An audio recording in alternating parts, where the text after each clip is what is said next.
All right, today we're diving into one of the most powerful and honestly unsettling books of the 20th century, Eric Hoffer's 1951 classic, The True Believer.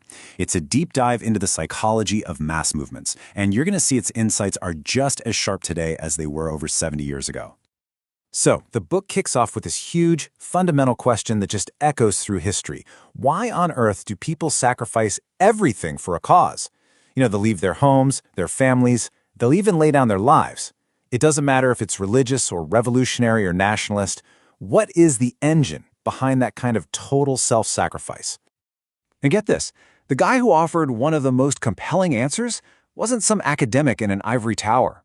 He was a longshoreman, a self-taught philosopher named Eric Hoffer. He spent years just reading, thinking, and watching people, and he came to a pretty radical conclusion. And here it is. He argued that the real power of a mass movement doesn't actually come from how noble or true its cause is. No, it comes from its magnetic ability to pull in a very specific type of person. A person he gave a name to, the true believer. And that idea, well, it completely flips the script. It tells us to stop looking at the ideology and start looking at the individual. So who is this true believer? What makes them tick? What's their secret? According to Hoffer, this is the key that unlocks the whole mystery of how mass movements work. In Hoffer's own words, the true believer isn't just a little unhappy with the world. He says they are a mortal enemy of things as they are. They're driven by this desperate, burning need to sacrifice themselves for some grand and often totally impossible dream. Okay, and this right here is the absolute core of it. The main ingredient of the true believer isn't faith. It's not hope. It's frustration. Hoffer says these are people who feel their own lives are, in his words, irremediably spoiled. They are desperate to escape themselves, to get rid of what they see as a worthless, unwanted self. So think about it. If your main motivation is to escape your own failed life, then joining a mass movement becomes the ultimate getaway car. This is what Hoffer calls the great escape. For a person like this, the real appeal of a movement isn't about fixing the world's problems. It's about getting a substitute for their own messed up life. It's a chance to be reborn, right? To get a brand new identity, a new purpose, a new feeling of worth, all by melting into some holy cause. And this comparison just makes it so clear. A normal group, like your job or a club, appeals to your self-interest. It's about helping you get ahead. A mass movement does the exact opposite.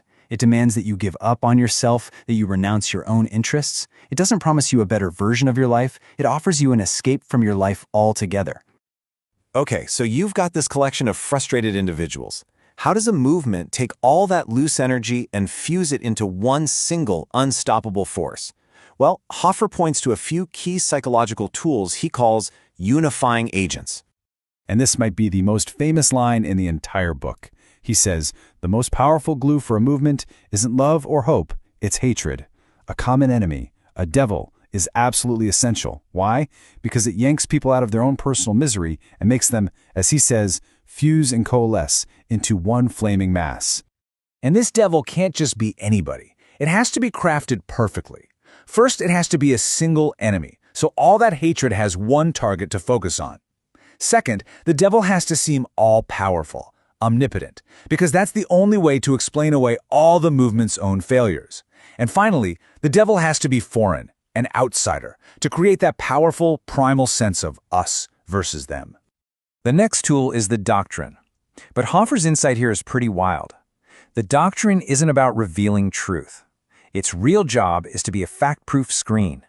It's a shield that protects the believer from the messy, complicated, contradictory facts of the real world. It insulates them from any kind of doubt. So, and this part might break your brain a little. A doctrine's power doesn't come from how much sense it makes. It comes from how certain it is. In fact, Hoffer says that if a doctrine is kind of vague or even absurd, it can be even more powerful. Why? Because you can't understand it. You can only have pure, blind faith in it. And finally, there's action. Constant, collective action. Things like protests, parades, even just marching in unison. It all serves a vital purpose. It literally kills individual thought. It's about drowning out that little voice of doubt in your head by submerging yourself into the rhythmic, mindless unity of the group. Hoffer also realized that these movements don't stay the same forever. They evolve. In fact, he saw a pretty predictable life cycle, and it's defined by 3 different kinds of leaders who show up at different stages. So first, you get the men of words. These are the writers, the academics, the artists who tear down the old system and make everyone hungry for something new. They're followed by the fanatics, the hardcore true believers, your Robespierres or your Lenins, who actually seize power in a storm of chaos. And then finally, once the dust settles, the practical men of action move in.